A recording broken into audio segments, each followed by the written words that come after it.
তো যেমন কি বন্ধুরা আপনাদেরকে বলতে চাই যে মেশিন কেমন বা কী কোয়ালিটি, মেশিনের কোয়ালিটি কেমন, মুড়ির কোয়ালিটি কেমন, মুড়ির প্রোডাকশন কেমন, সেটা আমি বলতে চাই না। যে কাস্টমার যার বাড়িতে আমি এসেছি বাঁকুড়াতে, ওনার কাছে মেশিন ফিটিং হয়েছে, ওনার কাছে ট্রায়াল হলো, তো কেমন কি প্রোডাকশন পেয়েছে উনি, কেমন মুড়ির কোয়ালিটি, মেশিনের কোয়ালিটি কেমন, ও সব কিছু আপনি এই দাদার মুখ থেকে শুনুন। দাদার কাছে আগে ড্রাম রোস্টার ছিল, আমাদের কাছ থেকেই নিয়েছিল 4 বছর আগে ড্রাম রোস্টার নিয়ে। ড্রাম রোস্টার শেষ হওয়ার পর রিং রোস্টার নিল দাদা 9 ফুটের।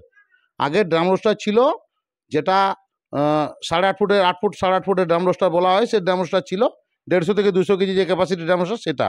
কিন্তু ওটা শেষ হওয়ার পর 4 বছর চলার পর শেষ হওয়ার পর এই মেশিন দাদা নিয়েছে।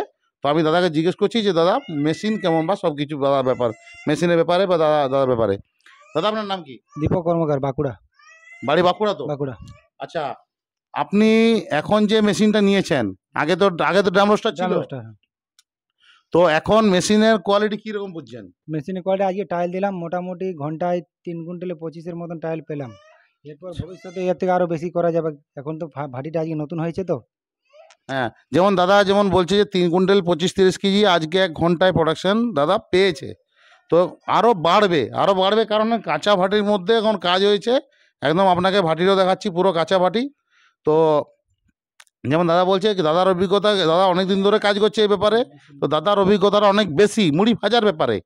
আর আমরা তো মেশিন তৈরি করছি, কিন্তু যারা ভাজে তাদের ভাজার অভিজ্ঞতা অনেক বেশি। তো সেই ব্যাপারে আমি দাদাকে আরও কয়েকটা কথা জিজ্ঞেস করে নিচ্ছি। দাদা মেশিনের কোয়ালিটি কেমন লাগলো আর বলুন। না, মেশিন আগে তো আমরা ড্রাম রোস্টার কাজ করতাম, ড্রাম রোস্টারে অতটা ক্লিয়ার ছিল না মুড়িটা। হ্যাঁ, ড্রাম রোস্টার অতটা খুব একটা ভালো কোয়ালিটি আসে না। টাইল দিলাম, মোটামুটি দেখলাম মুড়ির কোয়ালিটি ওটার থেকে অনেক বেটার, অনেক। হ্যাঁ, মুড়ি কোয়ালিটি অনেক বেটার। আপনাকে মুড়িও আমি দেখাচ্ছি আপনাদেরকে। আর মেশিন আপনাকে এই যে মেশিন, আচ্ছা মেশিনটা ফাউন্ডেশন করা টোটাল আমাদের কতদিন লাগলো? এটা 4 দিন। মেশিনটা ফাউন্ডেশন নিয়ে ভাটি করে নিয়ে 4 দিন আমাদের এটা লাগে। এরপর ভারতবর্ষে যে কোনো জায়গায় যাই, নিজেই ফিটিং করে দিয়ে আসি অনেক সময়। আর অনেক সময় না পেলে লোক পাঠিয়ে দেওয়া হয়। তো আপনাদের কাছে অনুরোধ, আপনারা যদি মেশিন নিতে চান বা মেশিন দেখতে চান, তাহলে ওয়ার্কশপে চলে আসুন। আমাদের ডিস্ট্রিক্ট পুরুলিয়া, জেলা পুরুলিয়া, অঞ্চল গৌরাঙ্গি, থানা কাশীপুর। আর আপনারা যদি ট্রেনে আসেন, তাহলে আমাদের জ্যাকসন হচ্ছে আদ্রা জ্যাকসন রেলওয়ে স্টেশন। আর আপনাকে আমি বাকি ভিডিওটা পুরোটা দেখুন, আপনাকে আমি দেখাচ্ছি মেশিনের সম্বন্ধে, মেশিন এবং মুড়ির কোয়ালিটি কী। দেখুন মুড়ির প্রোডাকশান, এ হচ্ছে মুড়ির প্রোডাকশান। ঘন্টায় 4 কুইন্টাল প্রোডাকশানটা আপনি পেয়ে যাবেন যদি ভালো এক্সপার্ট হন, আর না হলে 3 কুইন্টালটা আপনি পাচ্ছেনই। আমরা 2.5 কুইন্টাল থেকে 3 কুইন্টাল বলে থাকি।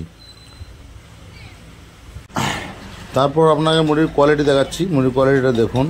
আর এরকম ধরনের মেশিন নিতে গেলে আপনি এই স্ক্রিনে দেওয়া নম্বরে যে কোনো সময় কল করুন। আমরা পশ্চিমবঙ্গের বাইরে মেশিন দিয়ে থাকি, পুরো ভারতবর্ষের মেশিন যায়, এমনকি নেপালও মেশিন দিয়ে থাকে। তো মুড়ির কোয়ালিটি আপনি দেখতে পাচ্ছেন। যদি এরকম ধরনের মেশিনের দরকার হয়, তাহলে আপনি স্ক্রিনে দেওয়া নম্বরে যে কোনো টাইমে কল করুন আর আপনার মনপছন্দ মেশিন অর্ডার করুন। আর বাকি অ্যাড্রেসটা তো আপনাকে বললামই আসার জন্যে।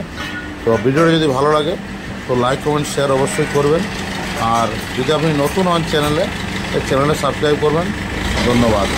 আপনার কিন্তু শুভ।